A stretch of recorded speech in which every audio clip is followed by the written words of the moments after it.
Maar Jan Durk de Haan. Hield ik meer Friesen die het verhuizen willen, die kiezen ervoor. Net alleen een makelder om het oude huis te verkeerpen, maar ook een makeler om het nieuwe huis om te keerpen. Bij de omkeer van een huis gaat het om grote bedragen, dus dan valt het net zo op. Maar ja, tegen die makelaar dus toch aardig in de papieren rennen bij een huis van, nou, wie ze €400.000. Kunnen er samen een vergoeding nedergewezen van €400.000 voor zo'n makelaar.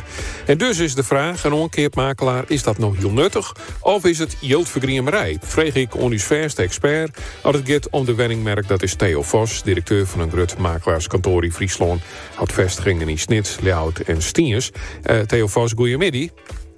Goeiemiddag. Laten we de cijfers er maar eens eventjes bijpakken. Hoe is dat nou eigenlijk? Hoe vaak komt een omkeermakelaar nou voor in Friesland?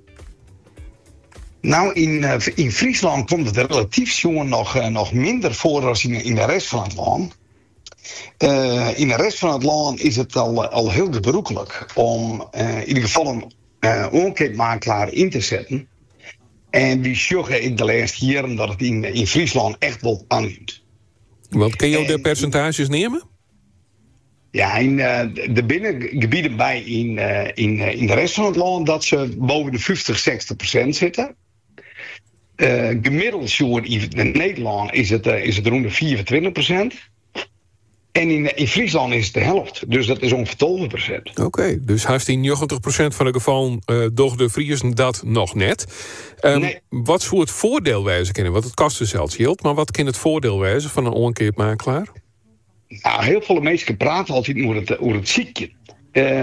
Alleen de merken is de orde hier natuurlijk met internet en met Funda en met Facebook en dat soort zaken en met Instagram. Is alles heel transparant worden.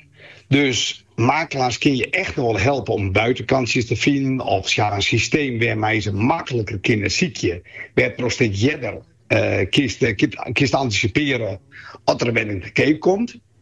Maar in dit merk, wat heel spannend is, zit minstens zegt het grootste voordeel in wat moet ik bieden. Ik omdat je oerbieren maakt erbij gelijks. Nou, in sommige situaties mag je juist nog oerbieren om een kans te maken. En in sommige situaties hoeft dat helemaal niet.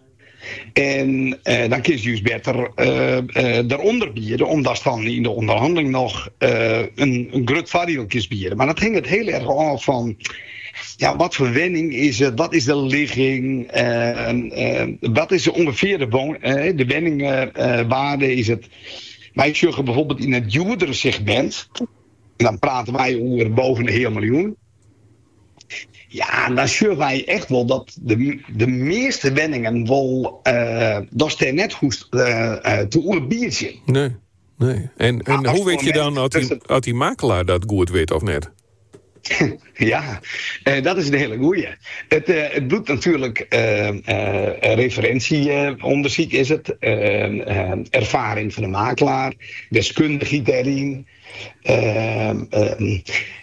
Een makelaar kan dat volle beter inschatten dan dat je dat zelf moet inschatten. Want een wenning keep je, ik net om de 2 jaar. Dus dan is het ook wel heel lastig om het juiste bedrag te gaan bieden. Ja, maar tegelijk, een omkeermakelaar, ik neemde dat al eventjes, bij een huis van €400.000 kan de vergoeding samen, vaak wel 1% wezen. Als het €400.000, dat is ik best wel weer een soort geld dan, toch? Ja, klopt helemaal. Dus het moet ik absoluut een voordeel met het opleveren. Dus je vertrouwt keepje. Ze zullen ik het juiste bedrag moeten bieden, helpen in de onderhandeling, technisch als de wenning het wel vurig is. Er zit er geen rare gebreken in. Juridische zaken speel je mee, de administratieve afhandeling. Dus binnen, het is net alleen het zoeken naar een wenning. Want ja, dan zoef jou toesturen wel een hele volle wijze voor het helpen naar het ziekje van een wenning. Daar komen volle meer zaken bij zijn. Ja, maar toch, stel dat je dan nog een lettertje in een gebrek onderin, hè, de riolering is lek of zo. Haal je dan nog wat aan die omkeermakelaar? Kun je er dan nog een beroep op doen? Of zou je, transactie is nou waarom mij niet meer bellen? Nou, het punt is, binnen bouwkundige keuringen West, dat speelt een hele belangrijke rol. En daarin is de keper natuurlijk zelf wel een hele, die had zelf wel een grote verantwoordelijkheid. Als je de makelaar wil adviseren om wel een bouwkundige keuring te doen, maar de keper zei, ja, dat doe ik sowieso niet. Ja, dan niet. Maar in de bemiddeling daarvan natuurlijk wel. Dus in de bemiddeling zal de aankoopmakelaar altijd er staan.